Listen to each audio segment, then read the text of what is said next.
Welcome to That's Good Sports. I'm Brandon. Desean Watson may actually be the first quarterback traded this offseason, Perna.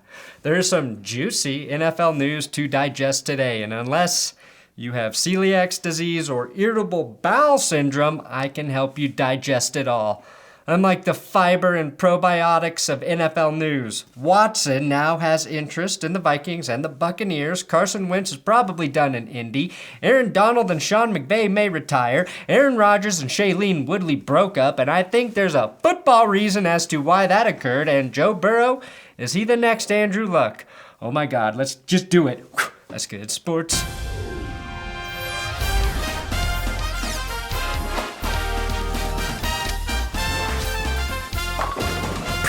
Oh, hey, Chi-Chi.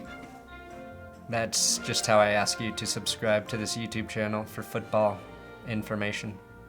Today's episode is sponsored by Manscaped. I'm excited to introduce the Manscaped Ultra Premium Collection. I've been using the Manscaped body wash for months now, and besides smelling great, it's infused with aloe vera, which during the winter here in Colorado is essential to keep my skin from flaking. Unlike my favorite sports team that tends to flake every year before the playoffs. Pair that with 2-in-1 shampoo conditioner, the moisturizing body spray, and my skin is smoother than a wet seal. Not that I've ever touched a wet seal, but they look smooth as hell. Honestly, my favorite thing in the Ultra Premium Collection is the aluminum-free deodorant stick. I stopped using deodorant that had aluminum, alcohol, and parabens in it years ago, and now I can get that through Manscaped. The only thing I have to go to the store for now is meat. Wait, do you have ribeyes yet, Manscaped? No, that's dumb. Anyway, sign up for the Peak Hygiene Plan, and all of this will be automatically sent to your door on a cycle that works for you. I get so busy making YouTube videos, sometimes I don't have time to shower. That's right, I said it. So masking my natural filth scent is a key to making my marriage work, key to making sure my daughter doesn't cry when she smells me. So use my link below, manscaped.com/goodsports for 20% off plus free international shipping.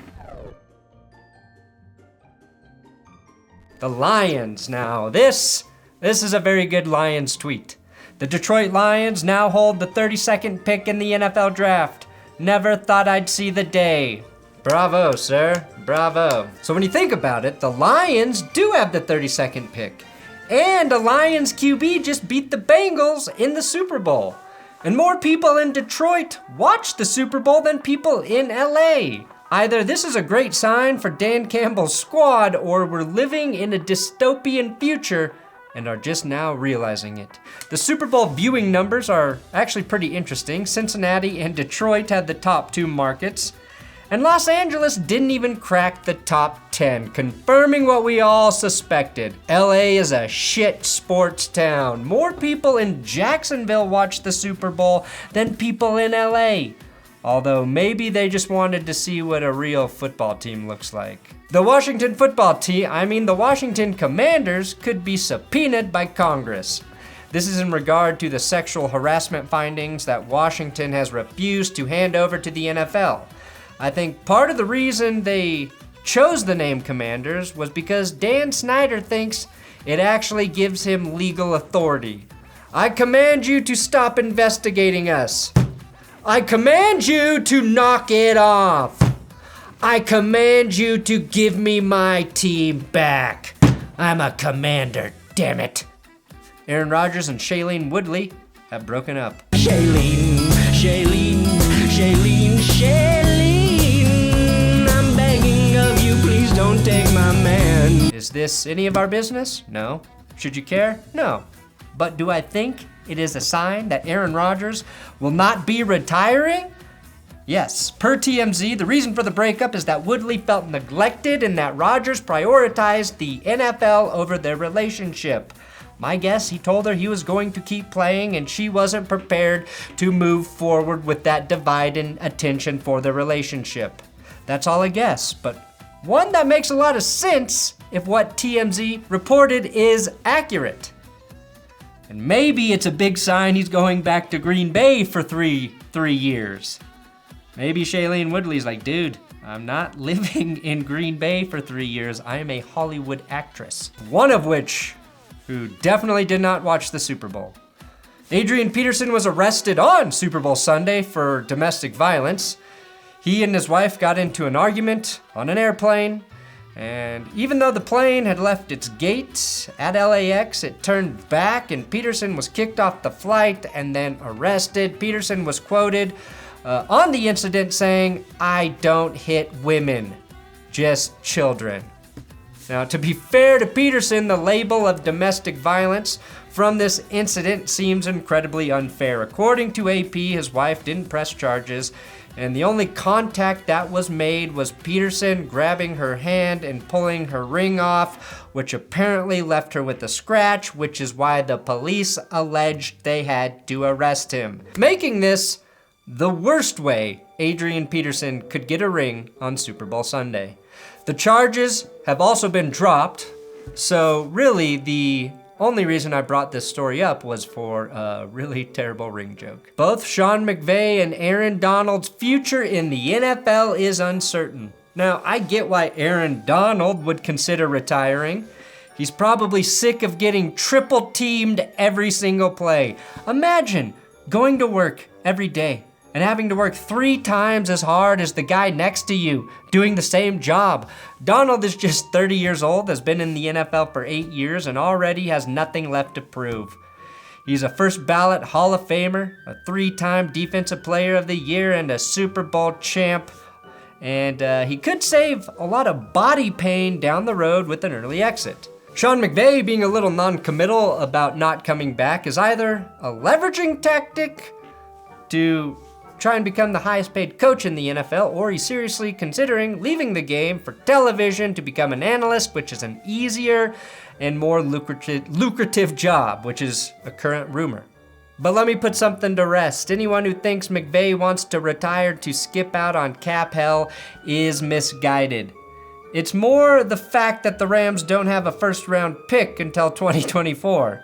And I guess that's a problem, except they haven't had a first-round pick since they took Jared Goff in 2016. There are also some pretty easy restructures the Rams have that will mitigate their cap pretty quickly. They're $17 million over, but according to Nick Court, they can get about $60 million back with restructures to Stafford, Ramsey, Kupp, Floyd, and Donald. The only team in cap trouble is essentially the Packers right now. So here's my big point. Okay? This only leaves Matthew Stafford as the reason for McVay and Donald retiring. Think about it. First Calvin Johnson, now Sean McVay and Aaron Donald. It wasn't the Lions. It was Matthew Stafford the whole time. Joe Burrow was sacked 70 times this season when you factor in the playoffs. I don't know what kind of mental or physical wear and tear that has on a QB, even one like Joe Burrow, but it can't feel good. Fortunately, this is a very deep offensive line draft, and that's why I have the Bengals taking Georgia wide receiver George Pickens with the 31st overall pick. That's, of course, a part of the Perna Mock Draft 12.0, which is available to the public for the very, very low price of $129.99 per pick. Let me mock your bank account. Now, people are starting to worry that if the Bengals don't do something to protect Joe Burrow, he will become the next Andrew Luck and retire early. Maybe he should go play with Stafford for a year. A stat that backs this theory up is that through 30 career starts, Joe Burrow has been sacked 29 more times than Luck. Also keep in mind that Luck put his body on the line more often than Burrow when he ran. So as bad as it seems, I think the Bengals can fix their line, and I think Joe Burrow will be okay moving forward. It's also been reported by Carson Wentz's shitty play that the Colts will probably release or trade him. This move will mean Indy will be starting a 4th different QB since Andrew Luck retired. As crazy as it sounds, Indy's best bet at improving the QB position may be phoning the Eagles again and trading for Gardner Minshew. Now the Cowboys are in trouble because the Cowboys are perverts. The Dallas Cowboys made a $2.4 million settlement with cheerleaders that accused retired executive Richard Dalrymple of voyeurism, which is a fancy way of saying he took pictures of the cheerleaders while they were changing. Here's why the Patriots have won 6 Super Bowls in the 21st century and why the Cowboys have won 0. The Patriots bugged the opposing players' locker room for a competitive edge. The Cowboys bugged the cheerleaders' locker room because their pervy executives want to edge. All right, the main story, Deshaun Watson. According to ESPN's Jeremy Fowler and Dan Graziano, Deshaun Watson is early in the evaluation process, but wants to land with a team that features the right blend of offensive system, coaching, talent, and most importantly, the chance to win. I would say most importantly, willing to forget about 22 certain lawsuits. My question, of course, is if he's just doing his research now, what the fuck has he been doing all season? Also, who's really going to trade for Watson before the legal situation is resolved? Now, Texans head coach Lovie Smith stated he wants to get the Watson situation resolved as soon as possible. And I'm assuming the resolution means getting him the hell out of Houston ASAP. The Texans have found a promising quarterback that doesn't allegedly assault or harass women in Davis Mills, so they're probably okay letting Watson go at this point, and they can probably get a lot of value for him still. Also from the article though, Watson did not play at all in 2021 as the Texans left him inactive as he faced 22 civil lawsuits filed by women accusing him of sexual assault or sexual misconduct during massage sessions. You guys know that, right? Watson is also the subject of 10 police complaints, including 2 from women who haven't filed lawsuits. That's an important piece to all of this, and maybe the best piece of evidence Texas police have ever had to prove they're not racist. 10 complaints filed against a black man who is yet to be arrested? That's never happened in Texas. Never. But I digress. Watson has listed the Minnesota Vikings and the Tampa Bay Buccaneers as 2 teams on his radar, according to that article. And you might be asking, who gives a fuck who's on Deshaun Watson's radar? That's the Texans' problem. Well, I wish that could be the case, but Watson still does have a no-trade clause, and that doesn't suddenly disappear when you become a sex pervert. One guy in Texas who has vocally vouched for Watson? Former Cowboys executive Richard Dalrymple. Miami appears to be committed to Tua Tagovailoa under new head coach Mike McDaniel. Denver is putting their eggs in the Aaron Rodgers basket, and Pittsburgh says, sorry, we can't go down this road again. So those were some teams that Watson has been linked to, and I just don't think they're going to be players. Which leaves Minnesota and Tampa Bay. Now, Kirk Cousins has a cap hit of $45 million in 2022, and a lot of his future will be tied to the vision of their new coach, Kevin O'Connell, who was actually Cousins' QB coach back in Washington in 2017. Cousins has stated he's not taking a pay cut, and Minnesota would need to move Kirk Cousins to bring in Watson if they're interested, and I don't think they've said that they are.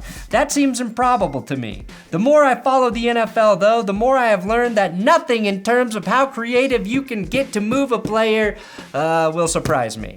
Obviously, we know why there's a quarterback vacancy in Tampa Bay, and it's because they didn't have a long-term plan after Jameis Winston. It's too bad, really. And Tom Brady retired. Based on Winston and Antonio Brown's checkered past of successfully settling sexual assault lawsuits, Tampa Bay is a great fit for Deshaun Watson. Obviously, both of those destinations are very appealing. One has a promising young coach and the other has an established Super Bowl champion coach, albeit one that could retire at the drop of a Kangol hat. One has Justin Jefferson and Adam Thielen. The other has Mike Evans and possibly Chris Godwin, maybe Gronk.